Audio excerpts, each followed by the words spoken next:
Olá, meus amigos, boa noite, sejam todos bem-vindos a mais uma live dessa nossa série que a gente ama tanto, né? Brasil, um coração para o mundo. E aí a gente já entra aqui, já nessa vibração, nesse amor todo, e aí a gente já encontra todos os nossos amigos, inclusive. Já tem aqui a Larissa. Olha o que a Larissa diz. Boa noite, direto da Flórida. Queridos irmãos, mal posso acreditar que maratonei todos os episódios anteriores e consegui alcançar o programa ao vivo. Então, Larissa, seja bem-vinda. Hoje está o programa ao vivo. Ela maratonou toda a série para hoje estar conosco aqui. E isso é isso que engrandece esse estudo que a gente está acompanhando já quase há mais de um ano, quase não mais de um ano, porque em setembro fez um ano que nós estamos aqui estudando essa obra. Estamos, infelizmente, no penúltimo capítulo, né? Hoje nós estamos no capítulo 29, O Espiritismo no Brasil. E os nossos amigos vão falar sobre isso hoje. Não é isso, Cris Drux e Jorge Elahá? Boa noite, sejam bem-vindos. Boa noite, Jorge, boa noite. Olá, boa noite, Cris, boa noite, Denise, boa noite a toda a galera que está aí nos nossos bastidores. Boa noite para todos nós e que tenhamos um estudo saborosíssimo com a discussão do penúltimo capítulo da nossa obra, Brasil, o coração do mundo, pátria do Evangelho. Eu estou com tanta saudade, viu, gente? Tá terminando. Eu já estou com uma pré-saudade. Já ouviram falar disso? Eu estou quase maratonando todo o programa para poder estar aqui com vocês hoje. Olha, e a Larissa diz muito bem quando ela diz, saber que o estudo está acabando me dá um leve sentimento de orfandade. É esse o sentimento, Larissa, é esse mesmo, de orfandade. Mas, infelizmente, né, gente, a obra, nós estamos no penúltimo capítulo, a obra acaba na nossa próxima live, daqui a 15 dias, estaremos aqui estudando o capítulo 30, né, que é o final. Mas a gente sabe que não é o final da obra, mas vamos ter coisas novas vindo por aí. Eu ia falar isso. Dá para revelar hoje, né, Denise? O que você acha? No final do programa a gente revela isso, né? E aí, vamos continuar os três aqui, mas com uma nova obra, né? E aí, então, hoje, no final, a gente já dá uma pincelada no que vai vir por aí. E hoje, gente, como prece inicial, eu achei aqui, a gente sempre vai cutucando, futucando, até achar coisas boas, e eu achei, sabe o quê, Cris? O primeiro poema espírita publicado no Brasil. O primeiro poema espírita publicado no Brasil foi no dia 14 de fevereiro de 1871, ou seja, agora, dia 14 de fevereiro de 2023, completa 152 anos que esse poema foi publicado no jornal A República. E tem como autor o poeta Otaviano Hudson. Então, esse Otaviano Hudson foi que é o autor desse poema, que foi publicado nesse jornal A República, no dia 14 de fevereiro de 1871. E eu trago, então, esse poema como prece inicial, e o poema diz o seguinte: silêncio, cantam os anjos. Nos degraus do trono santo, enquanto as almas errantes derramam dolente pranto. Não tenho a luz que iluminou a mente ardente e lúcida de teu irmão poeta. Sei que, morrendo, se esvaiu com ele nas glórias pátrias a famosa meta.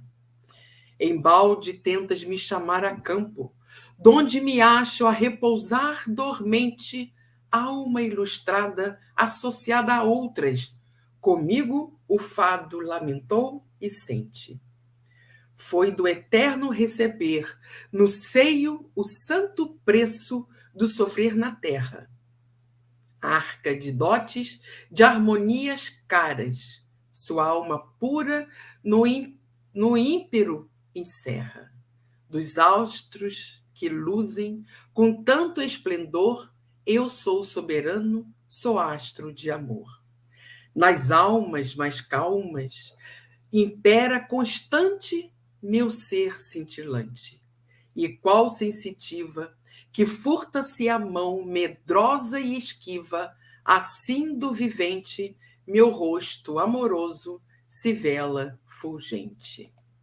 Esse foi o primeiro poema espírita no Brasil, publicado no jornal A República, desse autor, né, o Otaviano Hudson. E eu achei interessante porque hoje nós vamos falar sobre o espiritismo no Brasil, então nada mais justo do que trazer o primeiro poema publicado aqui falando de espiritismo no jornal. E agora com vocês, o nosso estudo desse capítulo dessa noite. Muito bem. Boa noite, Cris. Como é que está você? Está tudo em paz? Tudo em paz, sempre em paz, né? Paz é importante. Como vai Pati dos Alferes? Vai bem, região aqui do Vale do Café de vento em popa, com muita chuva, né? Eu acho que está chovendo em grande parte do país, mas a tempestade sempre lá fora. A tempestade nunca fica aqui dentro. Pois é. Uma boa noite para todos nós. Hoje a gente vai trabalhar especificamente um novo momento na história do Brasil. Importa considerar que essa obra que estamos trabalhando é uma obra escrita em 1938. Então, os assuntos tratados por ela, eles vão se encerrar exatamente nessa janela de tempo. Então, não podemos esperar, na discussão desse material, alguns debates com relação ao momento posterior a 1938. Aconteceu muita coisa no Brasil, é verdade.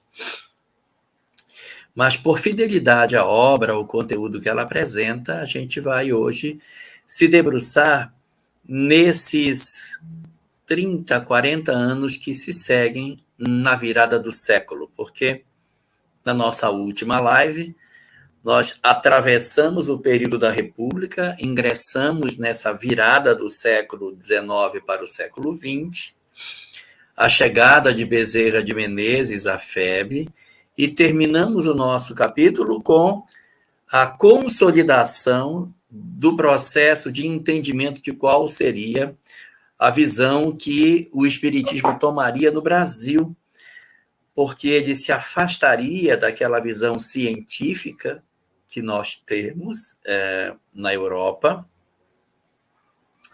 mas ele não se circunscreveria a uma visão puramente evangélica, mas ele faria um misto, o que é muito justo, desses fatores, trabalhando os aspectos científicos com os aspectos filosóficos de maneira bastante intensa, e mais intensa ainda os aspectos do desdobramento religioso da doutrina espírita, com a forma como as organizações espíritas iriam se promover, se organizar. Então, o que acontece? Isso a gente havia comentado em germe na semana passada, na quinzena passada, mas as instituições espíritas do Brasil, do mundo, à época da implantação do movimento espírita brasileiro, eram instituições de um caráter muito mais científico. Então, havia uma ênfase muito grande para as comprovações científicas da existência da alma. E quando esse movimento chega em terras brasileiras, conforme vimos na nossa última live, há um acentuado interesse nas discussões do campo moral, que não era comum na Europa. Isso vai gerar algumas tensões, alguns processos de dissensões dentro do movimento espírita da época, movimento nascente, que são pacificadas na figura de Bezerra de Menezes. E aí vem um momento novo, que é, tudo bem, então é isso. Então, como é o rosto do movimento espírita brasileiro?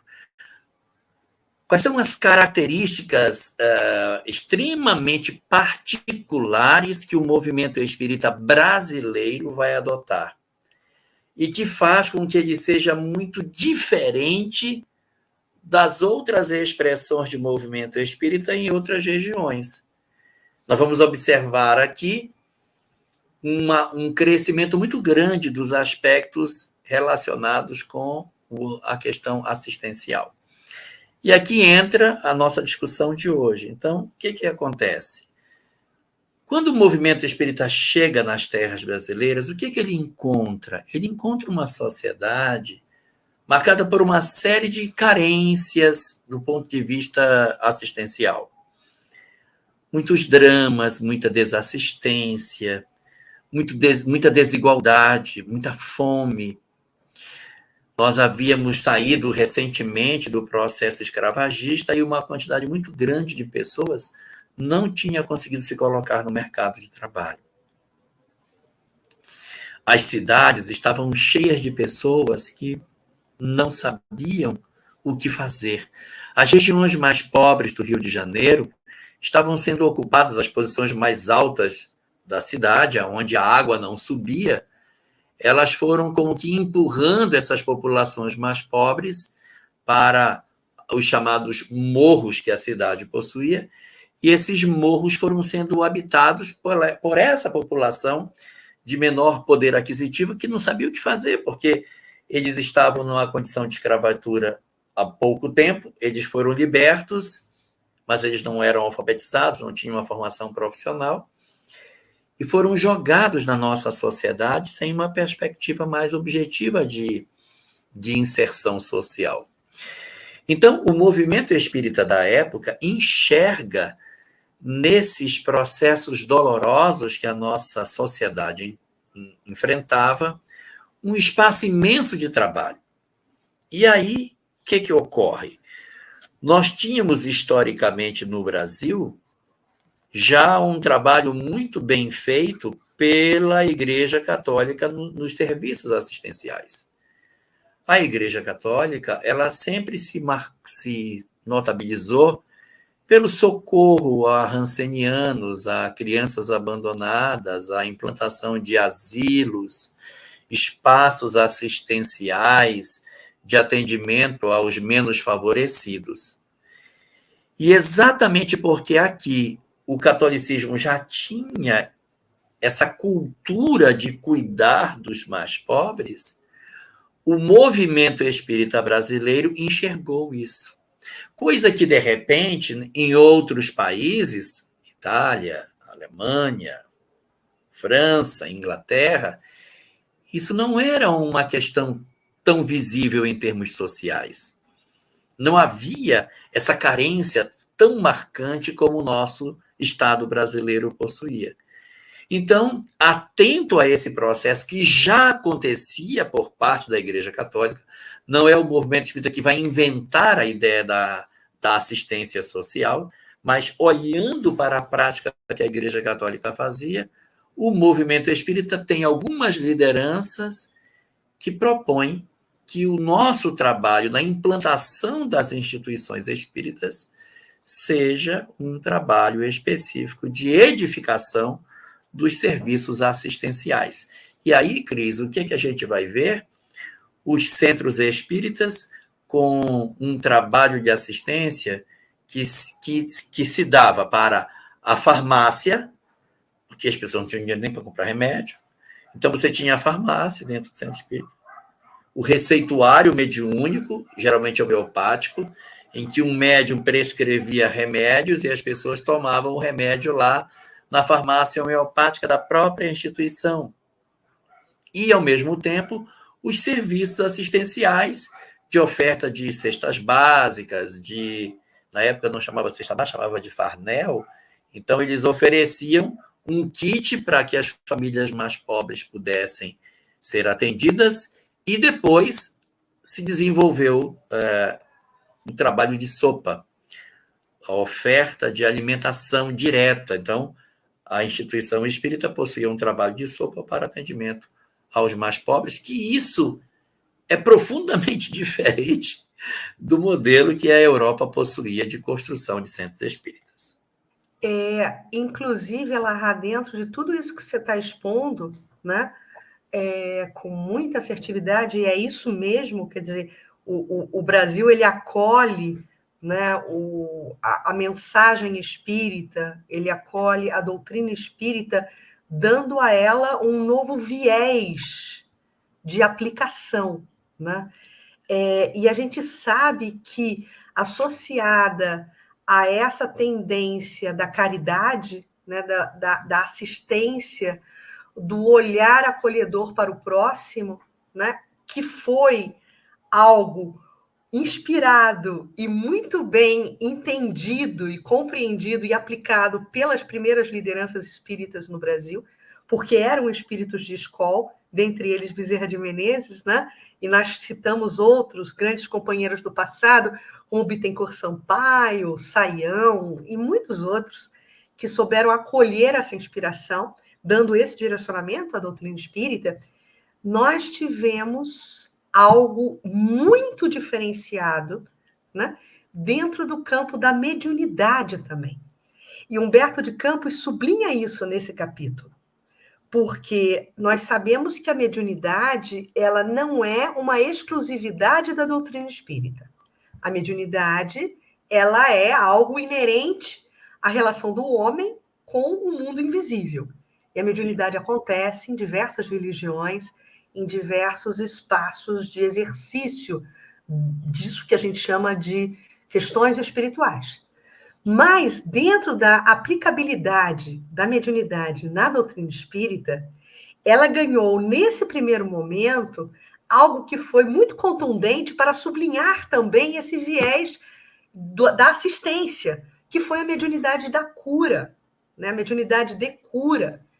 Então, nós tínhamos, né, um afluxo muito intenso de pessoas buscando as casas espíritas para alívio das suas dores, alívio das suas mazelas físicas, algo que se costurou muito bem também, porque a mediunidade de cura ela estava bem assentada e bem conduzida dentro da ciência espírita para que não virasse, né, uma exibição ou não virasse algo dentro do sobrenatural, né, dos efeitos físicos, certamente, mas nada que não houvesse explicação dentro da ciência espírita. Então, a coisa deixou de ser magnífica e sobrenatural. A coisa era muito bem controlada e muito bem conduzida. E, importantíssimo, médiuns abnegados que souberam dar a condução da mediunidade de cura, né, a postura completamente dissociada do ganho, completamente dissociada do pagamento pela prática da caridade. Ou seja, a mediunidade ela era praticada sem cobrança, como tem que ser, né? Então, eu acho que todas essas... todos esses componentes foram criando bases sólidas para esse primeiro momento do movimento espírita no Brasil. Existe também uma coisa muito interessante, né? É que até hoje, afora no mundo, nós temos uma quantidade muito grande de médiuns que cobram. Com tudo isso que já se viveu, que já se experienciou, muitos médiuns que cobram para as suas manifestações, para poder apresentar-se. E naquele período do movimento espírita nascente, você vai ter um grupo até razoavelmente grande de médiuns que já enxergava no Brasil a prática da mediunidade sem a necessidade de uma paga, de um ganho para isso. E aí eles vão construir um movimento espírita olhando para os excluídos. Eu acho muito curioso, porque você olha para os centros espíritas da Europa, eles estão atrás da comunicação, da comprovação científica, do fenômeno, da confirmação, da meticulosidade, da veracidade daquilo que é feito, coloca policial em cada porta, coloca adesivos pregados para saber que ninguém rompeu o lacre, passa um fio pelo buraco do terno de cada pessoa que está na plateia e amarra nas pontas de cada fila com um adesivo em cima com a assinatura de todo mundo para comprovar. Esse é a ênfase. No livro O Problema do Ser, do Destino e da Dor, Leon Denis narra que ele vai participar de uma reunião mediúnica e aí ele tem desconfiança se as peças de parafina estão sendo feitas, aí ele traz de casa um pozinho e joga o pozinho dentro da parafina e mistura, para em casa quebrar um pedaço da luva e fazer o teste se aquela substância ia reagir. Então, e ele faz, e chega em casa, teste está certo. Mas, assim, a preocupação com os aspectos específicos voltados para esse ambiente mais de comprovação. E aqui a gente vai ter essa visão muito forte do trabalho de socorro assistencial, de atender. Então, há uma mudança na forma da reunião mediúnica acontecer, porque a reunião mediúnica não é para comprovar a existência do espírito, é para dialogar com o espírito desencarnado, conversar que ele está morto, falar com ele, orientá-lo, acolhê-lo. Cara, isso não era uma prática, isso não era assim. Mas ele diz assim, não, por que a gente não atende os espíritos? O espírito comunica, a gente conversa com eles. Vamos orientar, vamos conversar, vamos doutrinar esse pessoal, vamos ajudar. E por que a gente não pega a mediunidade para fazer receita, para ajudar o pessoal que não tem dinheiro para comprar? Vamos fazer. É bom. E por que a gente também não distribui, compra os remédios aí para distribuir para esse pessoal? Dá a receita, dá o remédio também. Que eles vão ter receita ou não ter dinheiro para comprar o remédio? E por que a gente não faz aí uns farnéis para distribuir para essas famílias? Por que a gente não cria um trabalho de distribuição de sopa para as pessoas? É lógico que hoje, passado aí esses 100 anos de distanciamento, a gente pode dizer, mas esse trabalho era um trabalho assistencialista. Isso não era um trabalho assistencial. Isso não tinha promoção do indivíduo. Mas é preciso considerar o tempo em que isso acontecia, a realidade que a própria sociedade tinha. Nem tinha direito à ideia de assistência social. Isso ainda estava num fenômeno ainda muito embrionário. Então, o nosso movimento ele vai ter uma primeira onda, um primeiro período, uma primeira onda que a gente atravessa, que é essa, na qual o Centro Espírita é um grande hospital. Ele é um grande local de socorro dos que estão doentes da alma e estão doentes do corpo. Nós temos na frente do movimento um médico, então o que é que o Centro Espírita é? É um grande hospital. Então é uma primeira grande onda do movimento espírita. E isso faz com que se prolifere no Brasil, não ainda tão intensamente como aconteceria no momento posterior, a partir da década de 40, mas até a década de 40 surgem muitas instituições espíritas que são locais de caridade. São locais onde a reunião mediúnica acontece para comunicar com os espíritos. Então, o elemento afro foi muito importante nessa aproximação nossa com a mediunidade. A presença do catolicismo foi muito importante para trazer Jesus para essa nossa visão. E o nosso sentimento de acolhimento foi fundamental para que a doutrina espírita encontrasse aqui o ambiente ideal para que ela se proliferasse. Eu até já falei isso outras vezes, mas quando eu estou ficando velho, a gente se repete. Mas dizer que o movimento espírita se desenvolveria de maneira muito intensa no Brasil, hoje, é fácil dizer. Eu quero ver dizer isso em 1938, que não tinha quase nada no Brasil, e um médio vir e dizer, não, aqui será o local onde vai se multiplicar essa ideia. Ninguém tinha noção de que isso poderia ser o que se tornou. Primeiro que o país tão grande, sem condição de comunicação, como é que as informações iam chegar de um canto ao outro? Só por carta.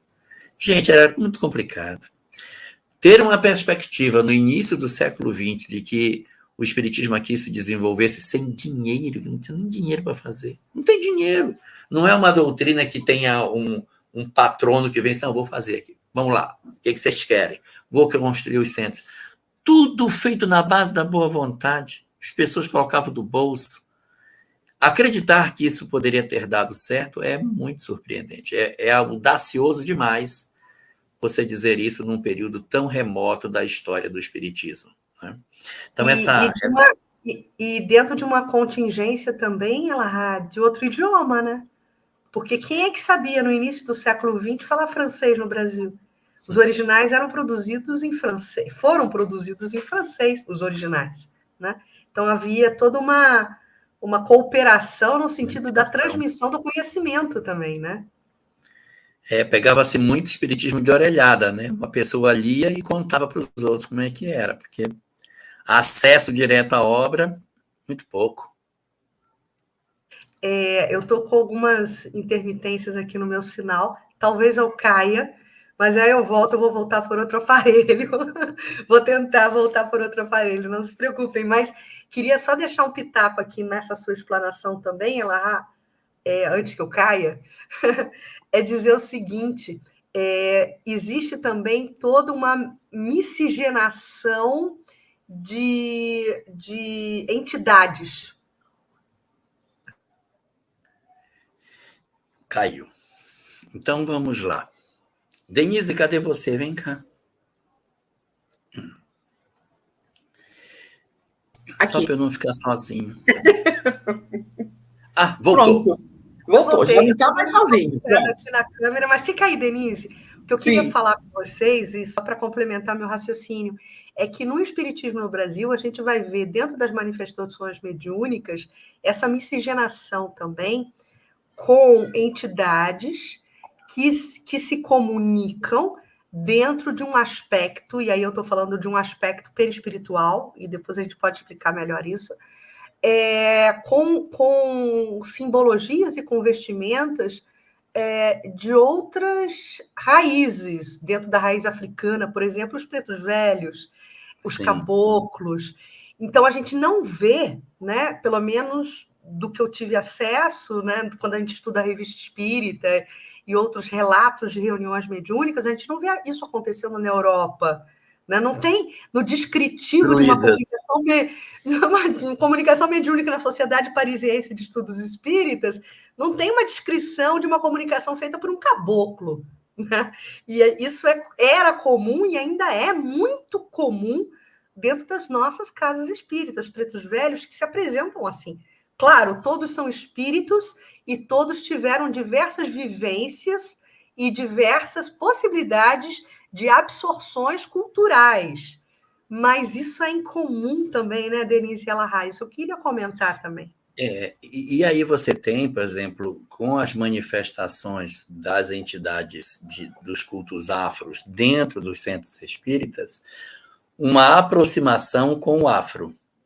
E com os caboclos, a aproximação com o elemento indígena. Então, você tem aí uma miscigenação dentro do próprio processo de comunicação dessas várias entidades.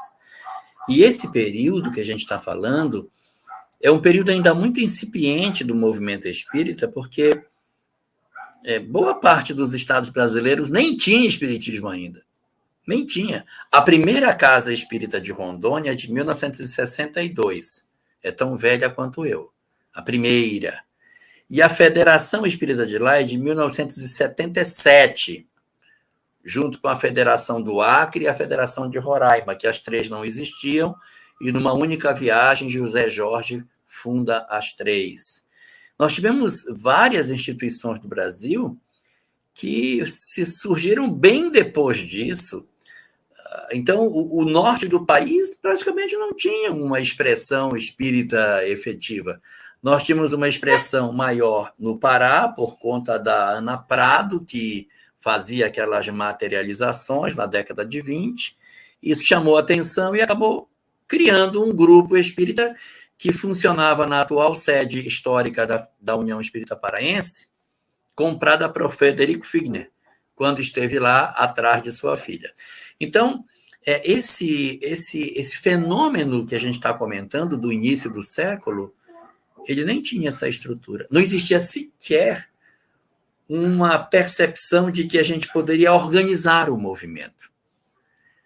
A Federação Espírita Brasileira, ela fazia uma função muito mais de centro espírita do que propriamente de uma instituição que tinha a preocupação de coordenar o movimento. E nos próprios estados, já existiam estados com suas federações criadas. Eu não sei de onde veio a ideia de se criar uma federação espírita nos estados na década de 10, década de 20 do movimento espírita. A Federação do Amazonas é de 1904, é antiga demais. De onde veio a ideia de criar uma federação se nem centro espírita tinha? Então, você cria as federativas, mas os próprios centros espíritas nem estavam organizados, não havia nenhuma estrutura. Então, somente em 1949, bastante tempo depois, é que nós vamos ter um grande momento no movimento espírita, que é a chamada assinatura do Pacto Áureo, que é o real nascimento do movimento federativo. É quando a Federação Espírita Brasileira, sentando com as federativas estaduais, que existiam, que não eram muitas, se não me engano eram 10, sentam com elas e dizem, e aí? Vamos firmar um pacto de que a gente vai coordenar. Você coordena no Paraná, você coordena no Rio Grande do Sul, você coordena em São Paulo, você no Rio de Janeiro, e nós coordenamos em nível Brasil, sem hierarquia, sem subalternidade, mas num processo de colaboração recíproca. É um modelo que não é um modelo de organograma, é um modelo de bolinhas que se interligam. Tem uma bolinha, com um monte de gente na bolinha, aqui uma bolinha, essas bolinhas se juntam.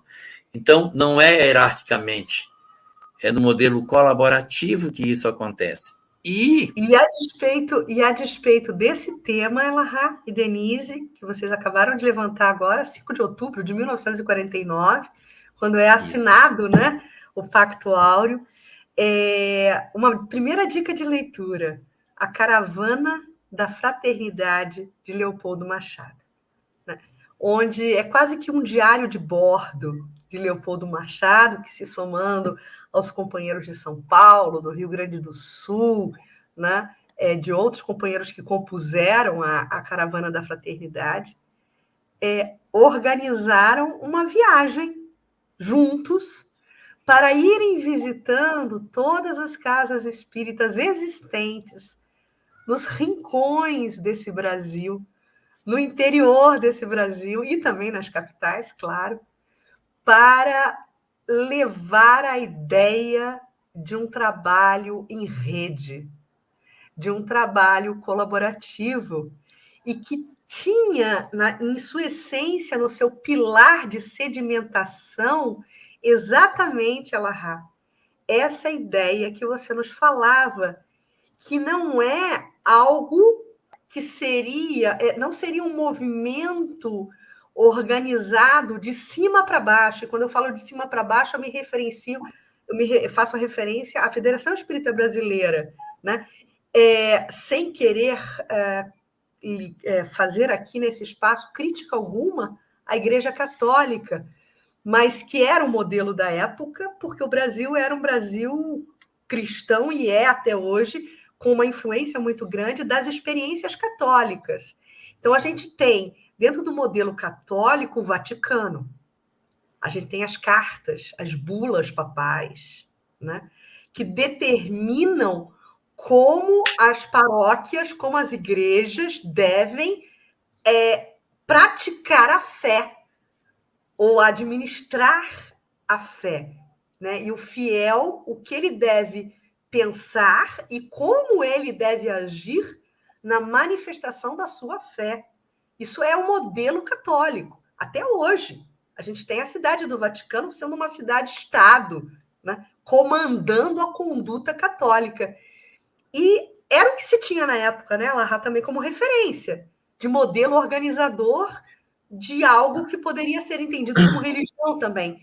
Mas esses nossos companheiros que se uniram para fazerem juntos essa empreitada, né, dessa viagem por todos esses rincões do nosso país, já tinham acordado entre eles essa ideia de uma federação, de uma casa máter do espiritismo no Brasil, mas respeitando vocações e tendo um trabalho eminentemente entregador de diretrizes. São diretrizes, mas não são regras a serem cumpridas.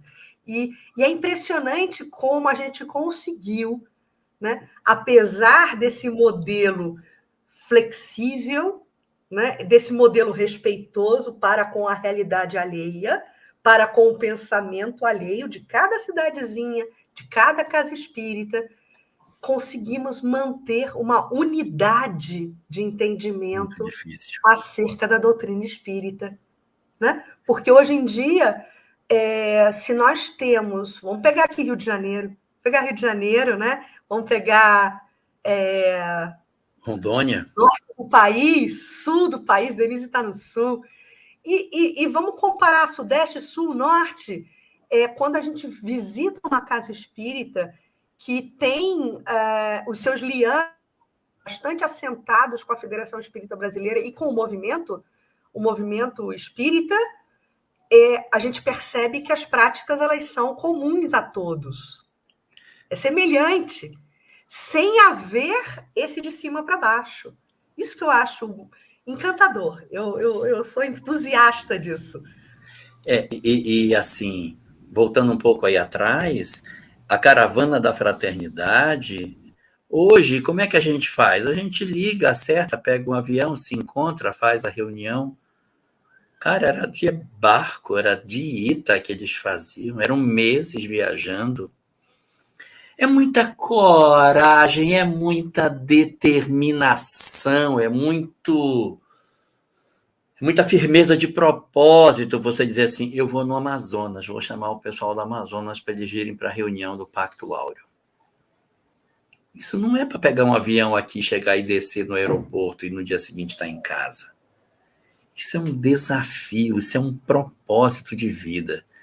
E Leopoldo Machado foi uma pessoa importantíssima nesse trabalho. Diria que o mais importante, articulador desse trabalho na década de 40. Então, eles visitam... E aí, só curiosidade desse bastidor, porque eu estou dando essa dica de leitura, porque eu mesma fiquei encantada quando eu li a obra. No prefácio da obra, se eu não me engano, tem um relato do próprio Leopoldo Machado dizendo que alguns se reuniram no Rio de Janeiro para partirem juntos do Rio de Janeiro, outros iam aderindo ao longo do caminho. E nessa reunião, né, nessa véspera, digamos assim, da partida do Rio de Janeiro, eles se reuniram num hotel, se eu não me engano, mas, enfim, eles estavam juntos, e aí, evidentemente, foi feita uma prece. E nessa prece, logicamente, quem se manifesta? A Bezerra de Menezes, né? Bezerra de Menezes e toda uma egrégora espiritual chancelando a viagem, né?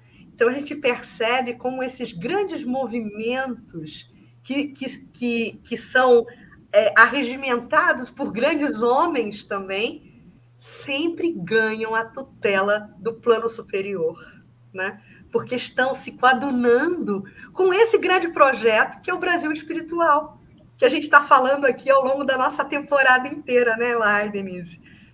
É verdade. E aí, isso vai acontecer já no final da década de 40. Então, no final da década de 40, nós não estamos mais na primeira fase do movimento espírita. A primeira fase é aquela, quando Bezerra de Menezes sai, desencarna em 1900, o movimento tenta se organizar, não tem ainda Pacto Áureo, não tem nem literatura, não tem nada, e o pessoal está tateando no escuro e o movimento espírita vai seguindo. Quando a gente chega no período do Pacto Áureo, a gente está na fase 2 do movimento. Que fase é essa? O que caracteriza a segunda fase? É a eclosão da mediunidade de Francisco Cândido Xavier. Em 1949, Chico já havia produzido uma literatura absurdamente vasta. Porque a primeira obra é de 1932, Brasil, o Coração do Mundo é de 1938, A Caminho da Luz é de 1938. Nós temos o livro Paulo Estevam, que é de 42, nós temos o período da produção dos grandes romances, aí na década de 40, há 2000 anos, 50 anos depois, Ave Cristo, Renúncia não, que é de 53, é mais para frente. Mas, Renúncia, não, Ave Cristo, que é o último, que é de 53, já tinha saído Renúncia. Então, essas obras elas já haviam sido produzidas, já estava num novo momento, já tínhamos literatura e o trabalho de Chico Xavier estava despontando para o mundo. Por que falo despontando? Porque a gente não tinha meio de comunicação eficaz como tem hoje. Se você não tem uma publicação na rádio, não tem como você chegar. Jornal, não tem a TV, não tinha internet. Então, como é que eu sei que tem um cara lá no interior de Minas produzindo material? Muito difícil. Mas era uma nova onda do movimento. Qual era a onda? André Luiz e Emmanuel vinham convocar os espíritas para o serviço no bem. Na primeira fase, o centro espírita ele era um hospital. Agora ele somaria a visão de hospital uma segunda dimensão, que era a oficina. Então, nesse período da década de 40, e vai atravessar aí 49 com o Pacto Áureo, e vai avançar pela década de 50 e 60, nós iremos ter uma quantidade imensa de obras assistenciais, mas são diferentes da época do primeiro período. Que do primeiro período era a farmácia do Centro Espírita, era o farnel do Centro Espírita. Agora não, agora eram instituições assistenciais completas feitas pelos espíritas. E aí era orfanato, asilo, hospitais, creches, eu nem sei mais o que, tudo, o que se imaginar de local assistencial, os espíritas desenvolviam. A ideia de que fora da caridade não há salvação tomou conta do movimento espírita e ele se tornou um grande movimento assistencial. Então, nós tivemos uma profusão de obras assistenciais. Então, no que se resumiam as instituições espíritas desse período? Fundamentalmente, duas coisas: mediunidade e assistência social. Era isso que a gente tinha. E a leitura? A leitura as pessoas iam fazendo, iam estudando, iam comentando. Existia, inclusive, um risco de haver contaminação de outras ideias. Nós tivemos graves problemas nesse período de ideias que nem eram espíritas, que se enraizaram no corpo de algumas instituições espíritas, produzindo algumas práticas até bem distantes das práticas espíritas. Por quê? Porque não havia corpo de estudo nas instituições. Havia a literatura de Kardec? Sim. Já estava traduzido? Sim. Chico estava produzindo material? Sim. Mas as casas espíritas não se predispunham a um trabalho de estudo. Você chegava numa casa espírita, você sempre encontraria uma tarefa mediúnica funcionando. Com certeza. Inclusive pública. As pessoas sentavam no banco, assistiam a comunicação, davam passividade no meio do público, aí o dirigente saía, doutrinava a pessoa lá no meio, catava o indivíduo, botava na mesa. Você é médico, vai para a mesa, vai poder trabalhar. E já arrastava o pobrezinho, sem saber nem o que era espírito, nem o que era nada. Então, foi um momento assim de muito empirismo, e eu vou falar para vocês com sinceridade, eu não sei nem como é que deu certo. Porque se eu visse, eu diria, vai dar errado. Vai desandar, porque não tem uma diretriz doutrinária, não tem uma baliza para você seguir. Então, era bem complicado. Então, quando a gente entra nessa segunda fase, que deixa de ser hospital para ser também oficina, ele vira hospital e oficina, nessa segunda fase, o Pacto Áureo vem, já para dar uma certa disciplinada nas coisas. Mas não havia, nessa segunda etapa do nosso movimento espírita, um trabalho organizado de estudo. Não havia. Nós vamos enfrentar um período longo de desinteresse pelas questões do estudo. Isso não quer dizer que nenhuma casa espírita tinha estudo. Não, tinha juventude espírita até. Mas isso não era uma diretriz. Isso era uma coisa assim, fulano faz, outro não faz. E a vida que segue. Mas tarefa assistencial, essa tinha em todo canto. Espíritos se comunicando, oh meu Deus, e como? Isso era o que mais tinha. E muito personalismo, pessoas com certos rituais mediúnicos, roupas de uma determinada cor, tinha que tirar sapato, uniformes. Os médiuns usavam uniforme de uma cor específica. Tinha toda uma ritualística. As instituições nem sempre tinham eleições para presidente. Meu pai fundou, passou para mim, que sou filho dele, que vou passar para meu filho. E o centro espírita é no quintal da minha casa, então, na verdade, eu sou o dono. É uma confusão danada. Eu não sei como é que deu certo isso. O que se sabe é que, durante esse período, a profusão de instituições de caráter assistencial foi muito grande. E essa etapa, esse segundo período, ele vai durar até 1975. Quando nós chegamos em 1975, o movimento espírita dá uma nova guinada. Ocorre uma mudança. Por quê? Porque o pessoal de São Paulo começa a ver a necessidade da gente estudar, porque ninguém estudava nada. E eles começam a decidir como é que eles iam fazer. Vamos lançar uma campanha para as pessoas estudarem. E aí, na discussão de fazer a campanha ou não fazer, cria um grupo, uma equipe, para dar nome para o projeto. E quem dá o nome para o projeto é uma dona de casa. Como é que dá o nome? Não, vamos ser Kardec primeiro, Kardec na frente, sempre Kardec, um monte de nome. Aí ela diz, eu tenho uma sugestão. Qual? Comece pelo começo. Isso. Boa! E aí surge uma proposta que se alastra pelo Brasil. Comece pelo começo. E aí dinamiza-se no Brasil a ideia de que a gente tinha que estudar. 1975. 2 anos depois, eclode a evangelização infanto-juvenil. 1977. Aí vocês vão dizer, besteira. Criança. Nada. Quando você forma, estuda quando criança... Você vem da evangelização, Cris? Não, eu fui evangelizadora, mas eu entrei no espiritismo, movimento espírita organizado, com meus 16 anos. Pegou a juventude espírita. Peguei mocidade espírita. Eu vim da mocidade, né? Quando a gente fala mocidade, a gente já denuncia a nossa época, né? Que hoje em dia você pegou mocidade espírita, Denise? Não peguei mocidade. Já entrei depois de veinha. Eu peguei mocidade espírita. Entrei com 17. A Sâmia com 19, 18.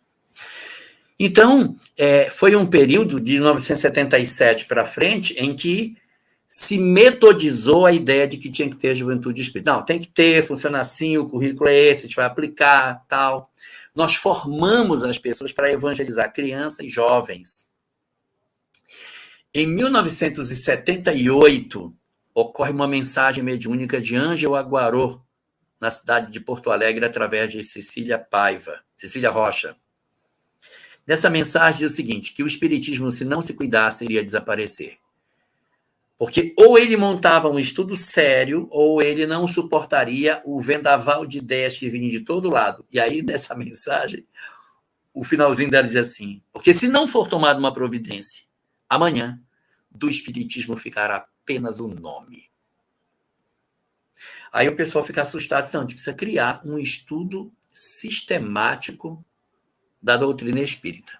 E aí, cria-se, então, o ESD.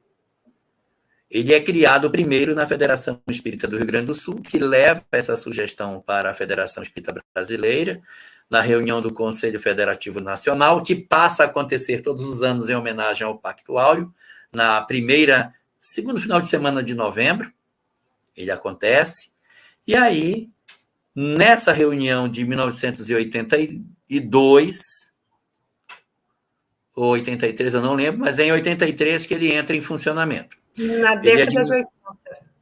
Foi década de 80. Ele é de 83, mas eu não lembro se foi na reunião do Conselho de 82 ou se foi na reunião de 83 que ele é aprovado. Agora, Elahá, já que você está falando do Conselho Federativo Nacional, deixa eu sublinhar isso, porque eu acho muito importante para todo mundo que está acompanhando e para a gente que tem essa vivência, né, de Conselho Federativo Nacional, desses encontros anuais. Tem a ver com o que eu falava antes, porque é justamente um momento patrocinado pela Federação Espírita Brasileira, com todos os seus delegados de todos os estados brasileiros, representantes de cada federação, né, que já fez o seu dever de casa, junto aos seus colaboradores, junto aos seus trabalhadores dentro do estado que representam, levando propostas de programas de trabalho. E essas propostas, elas são, durante um fim de semana, naquele fórum, naquele encontro, naquele conselho, são analisadas as ideias e são chanceladas dentro de um modelo participativo, dentro de um modelo reflexivo. Então, não é o presidente da Federação Espírita Brasileira que, de dentro do seu gabinete, sai editando normas e cartas de como o movimento espírita deve funcionar. Então, isso de novo que eu estou querendo sublinhar para comemorarmos juntos, porque ganhando ciência de como esse modelo ele é gestado, de como esse modelo ele é dinamizado, a gente ganha ciência, a gente ganha conhecimento disso e, ao mesmo tempo, firma compromisso para continuarmos perpetuando esse tipo de modelo, que é o que a doutrina espírita precisa. Né? Mas eu não quero te cortar nessa sua linha do tempo, não. Segue aí, Elahá. Não, eu vou até aproveitar que você estava falando disso, contar uma outra coisa pessoal. Todos os anos, em novembro, as federações se reúnem todas em Brasília para essa reunião comemorativa ao aniversário do Pacto Áureo. E reafirmam ali, estamos aqui reafirmando o Pacto Áureo, nós continuamos preocupados com o ideal federativo nacional. E 6 meses fora dessa reunião, ocorrem as reuniões regionais. Então, a região norte se reúne, a região nordeste, a região sul, a região leste se reúne, são 4. Então, ali, a gente tem nessas reuniões o encontro das características regionais. Então, quando a região norte se reúne, são só os estados do norte. Então, a gente debate as questões do norte. E a reunião da Comissão Regional Norte, ela acaba sendo uma prévia do Conselho Federativo Nacional, que vai acontecer em novembro. Então, mas observa como aconteceu uma mudança aí, uma mudança de chave. Olha o que aconteceu. A gente vinha de um modelo de hospital, passamos para um modelo de oficina, com muita atividade assistencial, e entramos agora numa terceira etapa. Agora é uma escola. O Centro Espírita agora é um educandário. Porque antes de 1975, eu vou para o Centro Espírita, você vai fazer, ou vai para a reunião mediúnica, ou vai para distribuir sopa, para as coisas. A partir de 75, quando a pessoa diz, eu vou para o Centro Espírita, a pessoa diz, vai estudar o quê? O que você está estudando? Qual é o teu grupo de estudo? Então, passou a ser sinônimo de ir ao Centro Espírita, ter um grupo de estudo para você aprofundar seus conhecimentos espirituais. Então, o Centro Espírita, que já tinha sido um hospital, que já tinha sido uma oficina, agora torna-se uma escola sobre a alma. Por que uma escola sobre a alma? Porque era isso mesmo, a gente ia para a juventude, a Cris deve ser umas 3 gerações depois da minha, mas a gente ia para a juventude espírita E os nossos encontros, os temas eram assim: reencarnação, a grande lei. Aí, tema do ano seguinte, Deus, a causa primária. No outro ano era mundo espiritual, imortalidade da alma. Esses eram os nossos temas dos nossos estudos. Nós estudávamos as leis, a filosofia espírita, os debates das coisas eram dentro dessa ótica. E, infelizmente, nós tínhamos uma visão muito equivocada do que era o espiritismo. Por mais que nós estudássemos, nós estávamos muito longe do que era. Nós tínhamos uma visão muito torta das coisas. A gente dizia assim, olha, não pode comer animal. Sabe por quê? Porque o animal, quando ele morre, ele dá uma descarga de energia na carne. E quando você come aquilo, aquela energia vai para você, você fica perturbado com a energia do medo, do ódio, da perturbação do animal. Então, não pode comer carne. Vai fazer mal para você. Preocupação com o animal? Zero. Hoje as pessoas dizem assim, não, a gente tem que evitar a alimentação animal. Por quê? Porque é crueldade com o animal. Olha como é diferente. O foco não está mais em mim, o foco está no outro. Naquele período de quase 50 anos atrás, que foi quando eu participava ali da Juventude Espírita, a gente considerava que a principal coisa para fazer era se dedicar à doutrina. Era mérito deixar a família para trás para poder ir. Fulano veio, deixou a mãe lá, que estava fazendo 80 anos de aniversário, chegou sem um sapato, com a roupa toda rasgada, toda arranhada dos irmãos, mas ela venceu, gritava por Bezerra de Menezes na porta e conseguiu fugir. Hoje, se alguém disser que vai para... gente, semana que vem minha mãe vai fazer 80 anos. E eu, não, nem venha, fica com sua mãe. Vá curtir, só tem um detalhe, traga o bolo, tá? Traga o bolo. Mas você não tem no movimento espírita aquela preocupação com isso. A pessoa diz assim, olha, eu participo do centro espírita, e assistência social. Você não faz assistência social? Como que não?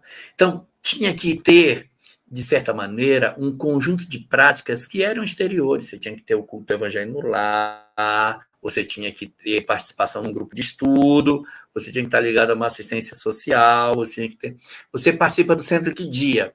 Havia pessoas que perguntavam assim, se eu não participar das atividades do centro espírita com frequência, eu posso me dizer espírita? Porque era como se fosse um sinônimo. Ou você se engaja no movimento espírita, ou você não é espírita. Então, esse foi um período... E o pior, Jorge, ou você engaja ou você sofre obsessão. Isso. Exatamente, vai sofrer uma obsessão terrível. Isso vai ser uma obsessão terrível. Vai ser perseguido. E havia toda aquela coisa que as pessoas diziam assim, olha... A minha vida era muito ruim. Mas depois que eu entrei para o movimento espírita, meu Deus, a minha vida mudou. Meu marido agora é um anjo. Meus filhos são uma bênção. Eles correm para cima de mim jogando pétalas quando eu chego. E está todo mundo tomado banho com a tarefa feita. Minha tarefa não tem mais problema nenhum na minha casa. Sabe? A minha casa agora é um antro de espíritos superiores. E tudo se pensava na época em que a gente viveu esse período. Mas esse período não é o último. Tem um que veio depois desse, que começa em 1990, mais especificamente em 1989, quando inicia a série psicológica de Joana de Ângeles, que ela vai inaugurar uma quarta fase. Ele já tinha sido hospital, oficina, escola, e agora ele iria ser não mais uma escola sobre a alma, ele iria ser uma escola da alma, uma escola para a alma. O centro espírita viraria o templo no sentido espiritual, porque não era mais conteudismo, agora era realmente eu me transformar. E as pessoas passariam a dizer, eu tenho muita dificuldade com a minha mãe, tenho dificuldade com meu pai, meu casamento está muito difícil. Estou com um problema muito grave em casa. Hoje estou passando por uma dificuldade tão grande, gente, uma perturbação, você não faz ideia. E as pessoas passaram a descobrir que mais importante do que simplesmente fazer uma tarefa assistencial e dar aquela bonequinha que não tem nem cabelo no Natal, abrindo a mala do carro, aquela boneca de bolo que não tem cabelo, que se mexer o braço pula fora e não dá para botar de volta, que mais importante do que essas atividades que são externas é a mudança interior do ser humano. Hoje nós descobrimos aquilo que era para ter descoberto desde o princípio. Cara, qual é o objetivo desse treco todo? A transformação moral do homem. Então, nós estamos hoje numa fase linda do movimento espírita, que é a redescoberta daquilo que a gente não podia ter esquecido. Kardec fala desde o princípio, é transformação moral, transformação moral. Aí você pega a literatura de Emmanuel para ler, e em nenhum lugar ele diz lá que sua família vai para o centro espírita. Mas a gente leu assim pelos nossos ranços da Igreja Católica, que a gente tinha que priorizar a religião em detrimento da família. E isso tudo veio fazer com que o movimento espírita atravessasse todas essas fases, Cris, se construindo ao longo do tempo. E aí eu digo para você, hoje nós temos um trabalho de estudo consolidado no movimento. E aí, tomando a fala daquilo que você comentou ainda agora, se eu for no centro espírita do interior do Rio Grande do Sul, eu encontro basicamente o mesmo conteúdo que eu estou vendo em Rondônia. Eu posso ter uma prática diferente, como é que dá o passe, mas o conteúdo, a unidade de princípios, ela foi preservada. Eu não sei explicar como, porque o lógico era que desse errado. Não tinha, porque não tem, você não tem uma mão de ferro dizendo assim, não, o movimento vai por aqui, porque se não for por aqui eu mando fechar a casa. Não tem isso. E como é que vai tudo para o lado certo? Isso é muito interessante, esse processo de construção em que as pessoas vão, aí aparece um pensamento que é diferente, ele não progride, ele vai, daqui a pouco ele mingua e desaparece. Aí segue aqui, aí aparece uma outra ideia, ela vai, daqui a pouco ela some. E vai permanecendo no grande veio a mensagem, que é a mensagem que tem que ser preservada. Ideias vão surgindo e elas vão sumindo. Meu Deus, já vi tanta coisa estranha aparecer e desaparecer. Antagonismos vão sumindo, né? Vão se dissolvendo. É muito curioso isso. É muito curioso. Mas aí, gente, entra a parte espiritual, porque claro, a gente tem que lembrar que cada casa espírita tem o seu mentor espiritual. Tem aquele que toma conta, e todos eles também, com certeza, têm essas reuniões que é justamente para unificar tudo, né? Por isso que do norte ao sul o estudo é o mesmo. E isso aí não é lindo? É lindo, é É lindo. maravilhoso isso. E nós comentávamos, né, amigos, juntos, antes da entrada no ar, né, dessa nossa reflexão conjunta hoje aqui com todos vocês, nós comentávamos, né, sobre um parágrafo, né, que eu até sublinhei esse parágrafo dentro do capítulo. Eu vou ler só um trechinho curtinho e logo na sequência eu vou ler um texto evangélico só para fazer uma ilação em relação a essa questão do templo, né? Dessa última fase, né? E derradeira, é o ápice, né? É o clímax de toda essa trajetória espiritual. Depreende-se, diz Humberto de Campos, o parágrafo dentro do capítulo que está sendo estudado hoje. Depreende-se, portanto, que a principal questão do espiritualismo, e aí é curioso por que ele usa a palavra espiritualismo e não espiritismo, e aí a gente vai tentar sintetizar essa ideia quando eu citar o texto evangélico. Que a principal questão do espiritualismo é proclamar a necessidade de renovação interior, educando-se o pensamento do homem no Evangelho, para que o lar possa refletir os seus sublimados preceitos. E aí, meus irmãos, a gente percebe que a finalidade maior da doutrina espírita não é fazer o proselitismo dos seus conceitos, não é fazer a divulgação doutrinária atingindo massas. Isso são componentes do percurso, mas a finalidade maior do espiritismo é a renovação interior e individual de cada um de nós. A nossa ascensão espiritual, o nosso melhoramento, o nosso progresso espiritual, né? Formando uma coletividade melhor. Né? Isso vai dar indícios para a novidade, né, Denise, da próxima temporada. Né? A evolução da humanidade. A gente só está deixando pistas aqui.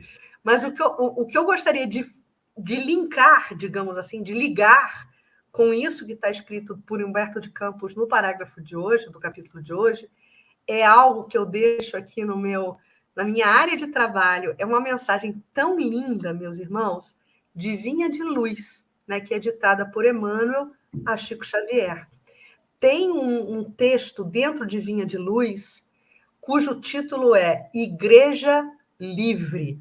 E eu adoro tanto essa página que eu deixo essa página separada, por isso que eu pude lançar a mão dela agora na minha área de trabalho do computador. Então, é uma frase, aliás, não é um texto evangélico, é um trecho da carta de Paulo a Gálatas, capítulo 4, versículo 26. E Paulo, que foi esse grande precursor do evangelho, diz o seguinte: mas a Jerusalém que é de cima é livre, a qual é mãe de todos nós. Então, dentro desse processo, né, dentro dessa linha do tempo que o Elahá tão bem e tão lindamente desenrolava para a gente, nós percebemos que esse veio, né, esse veio principal de todos os mecanismos nos quais funcionam, né, a doutrina espírita no Brasil, nós percebemos que também esse movimento ele caminha para essa igreja livre, para essa igreja templo, para essa igreja que faz com que a criatura torne a se ligar ao Criador, né? Reconectar. É o verdadeiro religare, né? É a verdadeira religião. Eu acho isso fantástico, a gente conseguir fazer essas ilações, perceber como os amigos espirituais, como essa espiritualidade superior vai costurando, né, nas fieiras do tempo todo esse caminhar, todos esses processos. Né, Denise? Né, Elahá? Pois é, eu fico assim vendo, e aí a gente percebe, pelo resultado que a gente colhe um século depois, que existe uma mão invisível tomando conta desse movimento. Porque, assim, não há uma hierarquia, não há uma determinação de obediência. E o movimento espírita, ele vai... Você vai hoje num centro espírita, está lá o estudo sistematizado, está lá o EAD, está lá a palestra. E as coisas foram se naturalizando porque o estudo sistematizado ele teve como grande resultado a formação de trabalhadores com uma visão muito diferente de movimento espírita.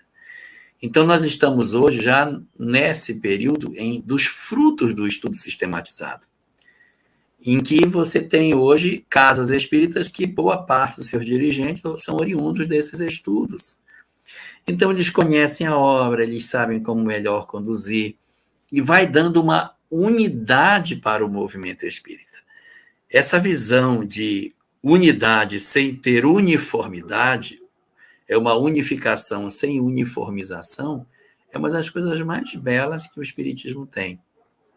A liberdade que nós temos de sermos tão livres a ponto de querermos obedecer. Sou tão livre que a minha liberdade é de querer seguir junto com os outros. Aí eu partilho. E aí as federações espíritas vão cumprindo o papel de formação de mão de obra, de fazer treinamentos, em cima dos reclamos das instituições. As casas espíritas dizem, está precisando de um curso de passe aqui, ó. Então vamos dar um curso de passe. E aqui, não, aqui é curso de orador. Vamos dar um curso de orador. Então você vê as federações a serviço das instituições espíritas. E a Federação Espírita Brasileira a serviço das federações estaduais. Então, se tivesse que ter um organograma, ele é invertido, porque as demandas promanam das casas, que aportam nas federativas estaduais, que, de certa maneira, provocam a Federação Espírita Brasileira a fazer as suas atividades. É um trabalho assim muito bonito, o trabalho de unificação do movimento. E à medida que o tempo vai passando, todos os anos a gente se reunindo, novas diretrizes vão surgindo, novas ideias vão aparecendo. É muito interessante. Eu lembro que participei uns 20 anos atrás de uma reunião do Conselho Federativo Nacional, discutindo sobre o envelhecimento do movimento espírita e o livro. O movimento espírita está envelhecendo. O que tem que fazer? O livro tem que aumentar o tamanho da letra. Se vocês perceberam, o tamanho da letra do livro espírita aumentou. Então, tem hoje, o movimento espírita criou livros com letra maior, ficou mais grosso o livro para poder você enxergar melhor. Aí a discussão tem que colocar rampa de acesso, botar barra nos centros para as pessoas poderem ir, local para cadeirante, reformar os banheiros, muito interessante. E aí, nessa reunião que eu estava participando, eu disse, o pessoal que é idoso dorme cedo, então a gente tem um monte de atividade que é à noite, e eles não podem vir, que a reunião começa às 8, termina às 9, até chegar em casa às 10, eles gostam de dormir cedo, não dá certo. Aí tem que ter reunião à tarde, reunião nacional, gente, em todos os estados. Aí eu levantei o braço. Falava para Rondônia, disse, uma preocupação aí com relação a essas reuniões à tarde, porque à tarde é meio complicado de fazer as palestras, está todo mundo trabalhando. Como é que a gente vai fazer essas tarefas à tarde, está todo mundo atuando nas suas atividades profissionais? Quem vai conduzir essas reuniões? Aí a resposta da mesa para mim, eles mesmos. Eles, aposentados, vão levar as reuniões. Aí, mas fiquei com tanta vergonha. Eu tenho vergonha até hoje dessa minha pergunta. E aí, o movimento espírita, vocês ainda vão ver, se reorganizando para palestras vespertinas, para atender a esse segmento do movimento espírita que tem dificuldade de deslocar à noite. E isso sem falar do novo componente, né, da internet, que é o continente invisível, que chega em um momento de pandemia, né, o seu clímax, né, e a gente vai tratar disso, quer dizer, talvez na sequência aqui nas perguntas, mas temos reflexões a fazer nesse sentido também. E agora seria uma nova etapa, né, Elahá? Essa das lives, do estudo que eu acho que vamos entrar numa nova aí. Kardec diz que são 6 etapas. Na Revista Espírita de 1863, fascículo de dezembro, são 6. Primeiro, o período da curiosidade, que era as mesas girantes, já passou. Segundo, o período filosófico, que era a construção da codificação, já passou. Terceiro, o período de lutas, que era o período dos detratores, que era o Kardec dizendo que ele estava atravessando, já passou. Quarto período era o período religioso, em que as pessoas adotariam o espiritismo como religião. Está passando, mas tem um bocado de gente nesse período. Aí vem o quinto período, que é o chamado período intermediário, em que as pessoas vão se descolar dessa visão religiosa do espiritismo para a visão final, que é o que se segue ao período intermediário, que o Kardec diz, eu não vou dar nome agora, quando ele vier, vocês vão dar nome. Eu acho que o período intermediário chama-se psicologia transpessoal ou série psicológica de Joana, esse período reflexivo, esse movimento desse espiritismo mais reflexivo. E a última etapa chama-se regeneração da humanidade, regeneração social. Regeneração social.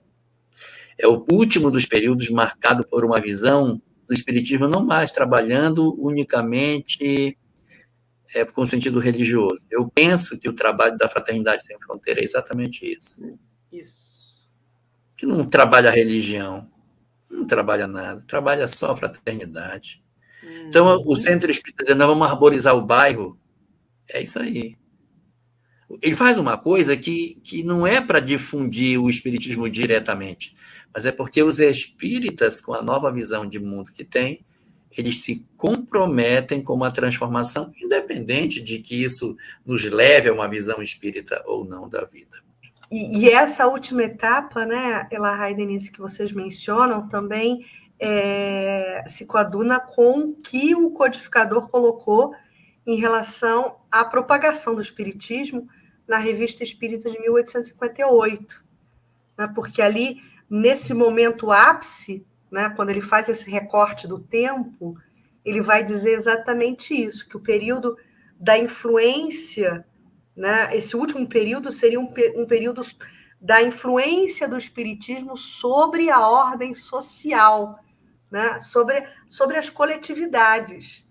É a ideia espírita que traz no seu bojo maior, né, na sua essência, a ideia do cristianismo redivivo, né, não mais agindo no individual, mas agindo sobre as massas e promovendo dentro desse coletivo o impulsionamento daquilo que a gente possa acreditar ser a felicidade. Então, É o Kardec indivíduo, o indivíduo atuando transformado. No coletivo. Isso. É o indivíduo transformado atuando no coletivo. Exatamente, é que nem diz o capítulo anterior daquela conversa que Ismael tem com o Mestre Jesus, onde ele fala que a espinha dorsal da obra de Ismael nunca poderá fugir da caridade. Então é exatamente isso que vocês estão falando, né? E que fora da caridade não há salvação. Mas então ele fala assim: olha, é a coluna vertebral de tudo isso é a caridade. Então você vê que implantaram um estudo, implantaram agora, nós temos as lives, mas nunca deixar a caridade. Muito interessante. Isso é maravilhoso, gente. Isso é maravilhoso. Como a gente vê, como o Elahá disse, né? Essa mão invisível trabalhando em todos nós, nos direcionando para aquilo que eles querem, gente. E nada mais é do que o nosso próprio bem. Porque isso tudo é para o nosso próprio bem. É para a nossa própria evolução. Nada fora disso, né? E assim, antes da gente ir para as nossas perguntas, é a gente ter a certeza de que existe um poder que nos governa.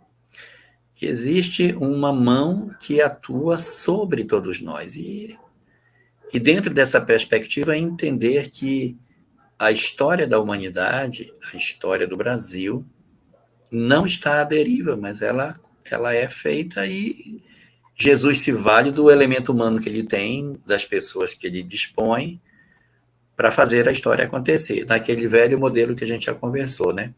Ele traça uma rota, o flecheiro traça a rota e a gente vai em zigue-zague nessa rota.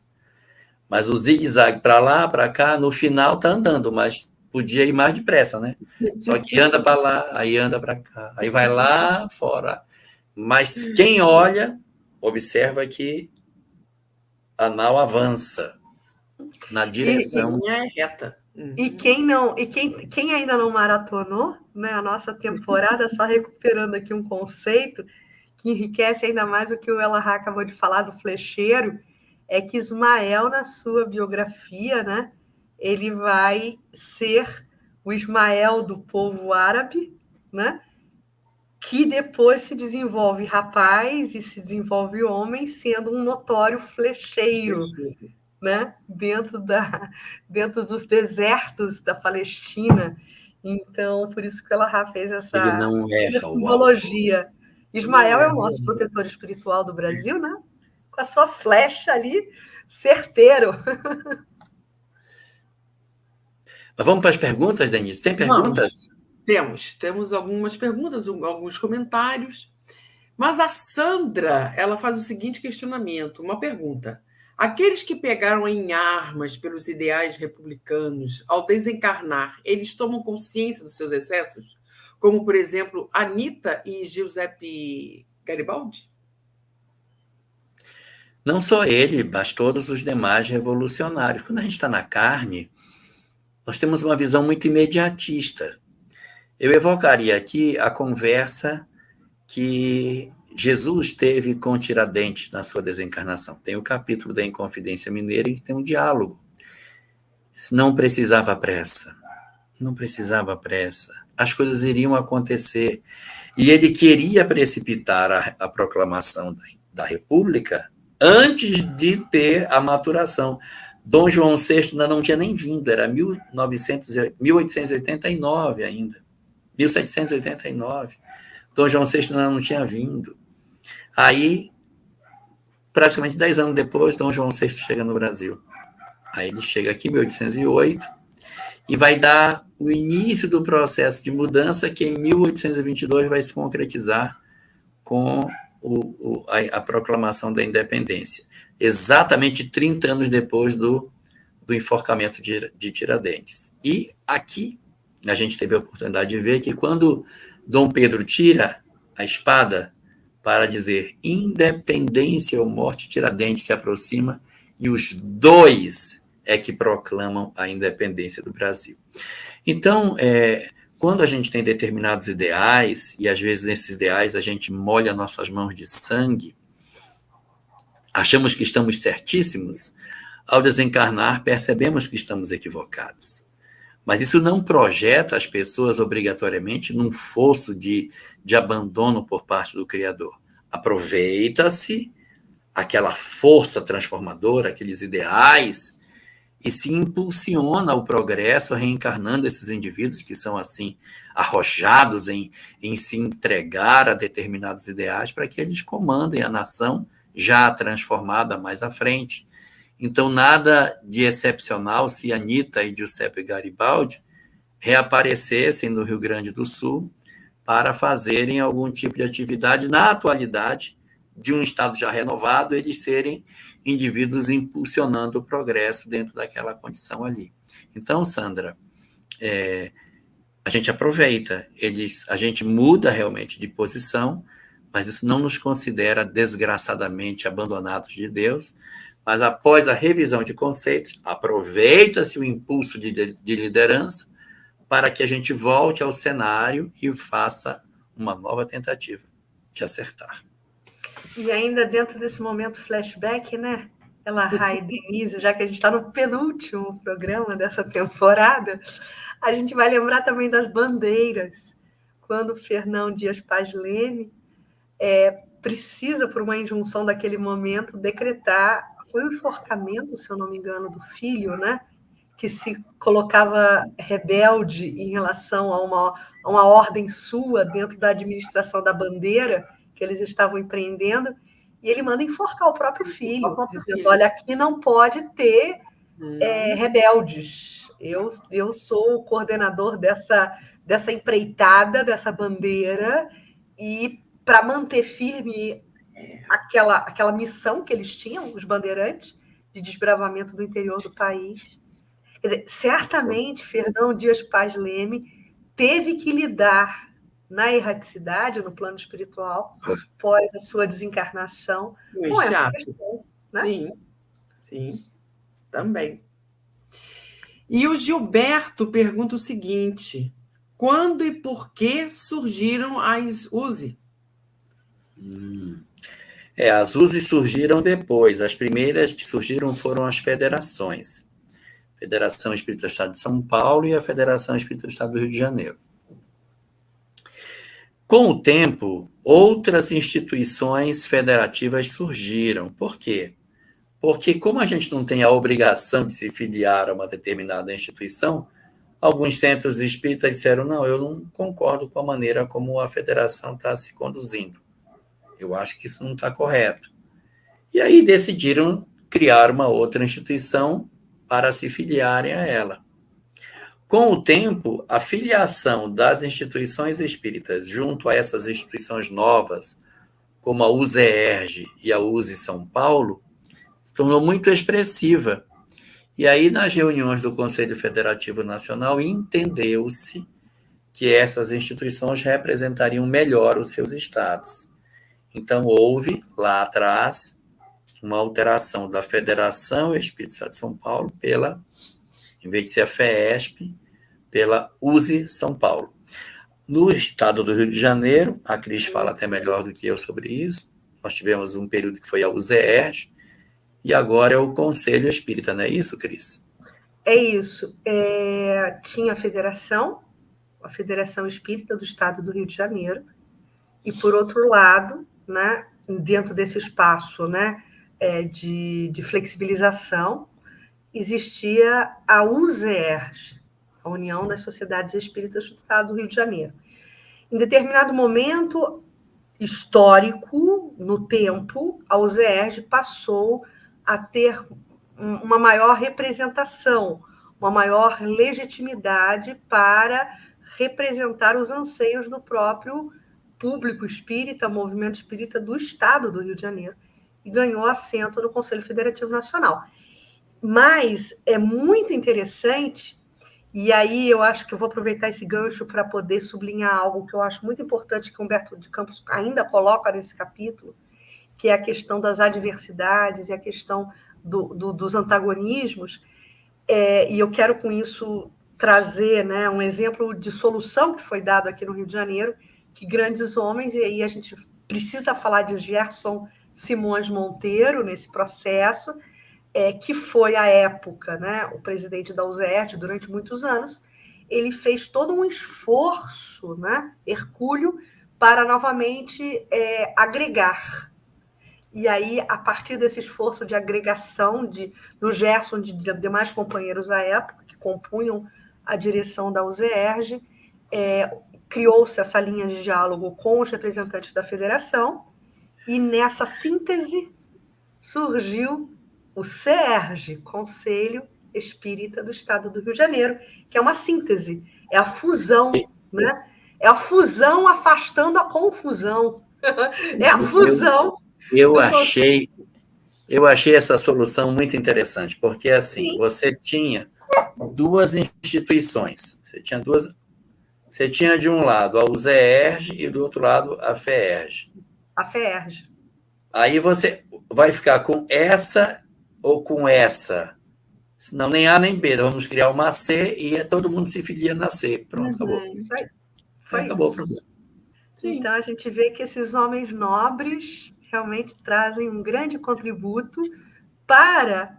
E aí eu quero tocar nessa muito rapidamente, porque a gente não vai ficar focando em coisa negativa, mas para a principal fissura ou principal elemento antagônico que pode tisnar, digamos assim, esse movimento federativo, esse movimento de unificação, que é o personalismo. Os espíritos são contundentes quando nos falam sobre essa ameaça personalista, a ameaça do acirramento, né, do egoísmo, de se achar melhor do que os outros e se fechar para o diálogo. Eles frisam isso, e Humberto de Campos fala muito nisso, né, Denise? O tempo todo também nesse capítulo, né, ele traz, inclusive, a culminância do capítulo falando sobre a questão do personalismo, que deve ser definitivamente erradicado do movimento espírita quando os homens se melhorarem, né? Sim. E é o próprio Gilberto que fez esse questionamento, ele mesmo diz que a União das Sociedades Espíritas foi criada em junho de 1947, no estado de São Paulo. A gente não era nem nascido ainda, a gente não estava nem encarnado ainda. Eu ainda era solteiro. 1947. Era. E a Fátima Rabelo lembra uma coisa interessante, gente, que ontem, dia 9 de janeiro, foi o dia do Fico. Verdade. E a Cirlei Marzani diz o seguinte: tradutores de Libras vejo muito pouco em casas espíritas, penso ser interessante. A gente vê muito em live, né? Em live a gente vê bastante tradutores de Libras. Agora, em casa espírita, realmente ainda é mais difícil da gente ver, né? Verdade. E foi só esses comentários e essas perguntas que nós tivemos na noite de hoje. Lembrando, então, que o nosso próximo encontro, a nossa última live, será no dia 24 de janeiro. Nós estaremos de volta com o último capítulo, né, que é o capítulo 30, que é a Pátria do Evangelho. E eu já separei aqui umas toalhas, já vou deixar aqui separadinho, porque não vai ser fácil esse último capítulo. Dia 24 de janeiro, nós então encerraremos essa nossa série, que realmente mexeu muito com a gente, mexeu com quem está nos assistindo, que está sempre aqui conosco, mexeu com nós três. Enfim, foi uma série que nos abalou. Mas, como diz a Cris Drux, o melhor também está para vir agora no final, que nós vamos terminar essa série, mas nós vamos abrir, então, para uma nova série, né? Que a obra não foi nem nós três que escolhemos, foi o próprio público, né? Esses amigos que estão sempre no chat é que pediram, então, para a gente fazer o estudo da obra. Que obra será essa, Jorge Elahá? Nós estudamos a história do Brasil à luz da doutrina espírita. Inserimos o Brasil com a sua dimensão espiritual. Agora iremos estudar a história da humanidade à luz do Espiritismo. Vamos estudar história geral. Vamos fazer aqui agora o estudo da obra A Caminho da Luz, de Emmanuel, a magistral e imbatível obra de estudo da humanidade no curso do tempo, sob as bênçãos não só de Ismael, mas sob as bênçãos de Jesus. Agora é o governador. Então, assim que nós terminarmos, na próxima live, dia 24, essa obra, então nós iniciaremos a série, né, estudando o livro A Caminho da Luz. Mas terá surpresas sobre isso nessa nossa última live. Não vou nem falar nada, vou só botar a pulga atrás da orelha de todo mundo para ficar aquela curiosidade. Nós teremos algo acontecendo aí em torno da série nova A Caminho da Luz. Mas isso a gente deixa para o dia 24. Mas antes de encerrar, gente, eu não posso esquecer, que eu já esqueci lá no começo, mas agora eu não posso esquecer, é de agradecer aos nossos parceiros de transmissão, né? Lembrando que a gente está aqui e do nosso próximo estudo também é patrocinado pela FEEGO, né? A Federação Espírita do Estado de Goiás, que permite abrir esse canal de estudo com essa série do Brasil e agora também com A Caminho da Luz, que nós vamos realizar através da FEEGO. Mas também os nossos parceiros de transmissão, a Web Rádio Fraternidade, a Rede Amiga Espírita, a TV CERJ, né, e a TV Goiás Espírita, que são os nossos parceiros nessa transmissão. Tanto que a gente vê que os nossos amigos, todos, cada um entra pelos canais, nossos parceiros estão sempre nos assistindo, e eles aqui, unidos, né, com essa transmissão, é que faz com que realmente todo esse conhecimento chegue a todos os lugares, né? Como a gente viu aqui hoje, a nossa amiga que estava nos Estados Unidos, os nossos amigos do Japão, enfim. Então, são esses canais amigos que com essa parceria, que levam todo esse conhecimento para que cada vez mais a gente fique junto também, né? Como diz a Ariane aqui, olha, A Caminho da Luz, iremos juntos. E é exatamente isso, Ariane. Nós iremos juntos agora estudar a obra Caminho da Luz. É isso, olha, isso, já que a gente está falando de caminhar em direção à luz, eu vou deixar só uma dica aqui para a gente começar a empreender essa jornada juntos, começando certo, né? De algo que eu aprendi quando eu pude fazer o caminho de Compostela, lá Santiago de Compostela, Espanha.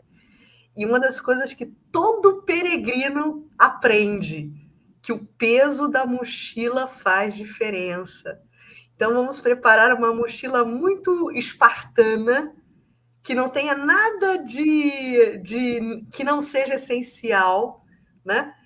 Nada supérfluo nessas nossas mochilas para esse momento conjunto aqui nosso. Vamos colocar tudo que é essencial dentro dessa mochila, fazendo pouco peso, deixando ela leve, para a gente poder caminhar em direção à luz, a caminho da luz, que vai ser uma jornada rica, vai ser uma jornada linda para traçarmos juntos, meus amigos. Compostela é o campo de estrelas, né? Que é a luz. Isso, Campo das Estrelas. Campo das Estrelas. Isso. Tem toda uma simbologia em relação ao nome, do porquê do nome, mas isso a gente vai deixar para contar na série da próxima temporada. Depois a gente conta qual é a simbologia de Compostela para vocês. Tem fatos históricos justificando isso. Isso vai ser muito bom, eu fazer essa caminhada com vocês dois, gente. Isso vai ser para lá de caminho da luz, vai ser muito bom isso. Mas, então, nós estaremos agora de volta, se Deus assim permitir, no dia 24 de janeiro, fechando, então. Mas também tem uma coisa, gente, eu já vou falar agora de uma vez. Sim. Nós vamos encerrar o capítulo no dia 24 de janeiro, nós vamos encerrar essa obra, né, no capítulo 30. Mas nós três estaremos juntos falando sobre essa obra no congresso, né, que vai acontecer lá em Goiânia, na Federação Espírita do Estado de Goiás, no Carnaval, no dia de 18, 19 e 20 de fevereiro. Vai acontecer esse congresso em Goiânia e nós três estaremos lá na segunda-feira de manhã falando sobre Brasil, um coração que acolhe, é o tema. Então, eu, Jorge Elahá e a Cris estaremos lá na segunda-feira no presencialmente? Congresso. Então, presencialmente. Estaremos ao vivo e agora eu vou conhecer a Cris, gente. Olha que beleza! A gente vai estar junto e misturado, presencialmente. Vai ser muito Eu não bom. sei nem se a gente consegue fazer algo sério a partir disso. A gente só vai querer tricotar, né? Não, e eu chorar o tempo inteiro, né? Haja toalha, gente. Haja toalha nesse dia. Mas nós estaremos lá na segunda-feira de manhã, né? Entre outras atividades que a gente também tem durante o congresso, mas no carnaval nós estaremos lá. Então, quem se interessar e estar conosco, e estar também com outros palestrantes, outros congressistas também, toda a programação está lá no site da FEEGO, assim como a inscrição também, né? Entra no site da FEEGO e faça a sua inscrição e venha participar conosco, né, desse congresso que realmente também, como diz Patrícia de Arroios, nós vamos ter o antes do congresso e depois do congresso, porque a gente não será mais a mesma pessoa. Então, a Patrícia que diz que a gente vai ter esse antes e depois aí do congresso, e eu acredito piamente nisso também. Mas então, gente, nós encerramos aqui o nosso capítulo 29, né? Como todo mundo está dizendo, foi realmente um capítulo maravilhoso também, que fala sobre as casas espíritas, sobre todo o andamento, como se deu, né? E a gente vê cada vez mais a presença da espiritualidade, não só nessa nossa série, como também dentro das nossas casas espíritas, né? E isso tudo, obviamente, sob o amparo de Ismael e do nosso Mestre Jesus. Mas então, Jorge Elahá, você faz para a gente hoje a pressa para encerrarmos essa nossa live? Faço sim. Querido Jesus, que tão desveladamente tens cuidado do nosso país ao longo do tempo. Tens trazido para este lugar os elementos essenciais para que aqui possamos construir o espaço ideal para a reconstrução do teu Evangelho. A ti, Senhor, que tão diligentemente tens cuidado nesses 500 anos desta pátria, nós te rogamos que tu abençoes o nosso país. Que tu protejas os destinos dessa terra, Senhor, a fim de que as nossas dificuldades morais, as nossas fragilidades, expostas desde o princípio, com os tropeços que realizamos ao longo dos séculos da nossa história, das páginas dolorosas que escrevemos, de arbítrio e de violência, de crueldades e de desmandos, que todo esse conjunto de equívocos não seja motivo, Senhor, para que nós fracassemos na missão que tu nos designaste. Dize-nos, Senhor, que a tua misericórdia e o teu amor ultrapassa a imensidão das nossas faltas, e que o serviço de semeadura que já brota nesta terra há de ser a grande motivação para que, independente das loucuras dos homens, a semente do amor, da espiritualidade, do sentimento de compreensão da verdadeira vida que se assentou neste lugar, possa ser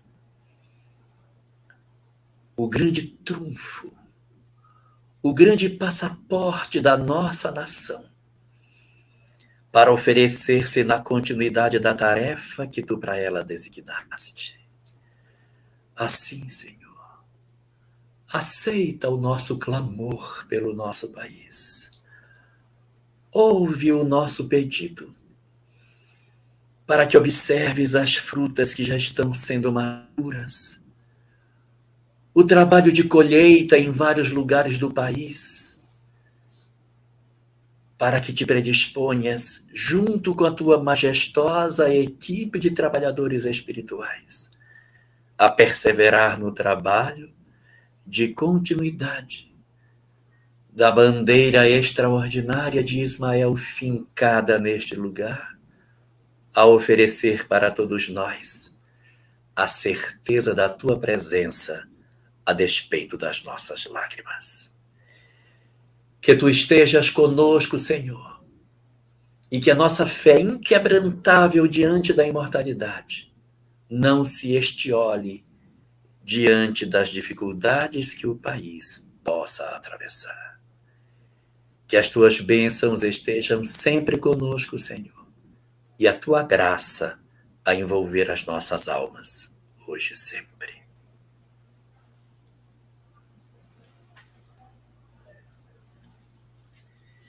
Que assim seja. Gente, então, estaremos de volta aqui, dia 24 de janeiro, com todos vocês novamente aqui conosco, para o nosso último capítulo dessa obra que nós já estamos... Gente, é mais um ano, setembro, outubro, novembro, dezembro, já, quase um ano e 5 meses de estudo dessa obra, né? Maravilhoso isso. E aí, então, até dia 24, né, quando nós estaremos de volta. Gente, uma boa noite, fiquem com Deus. Até a próxima.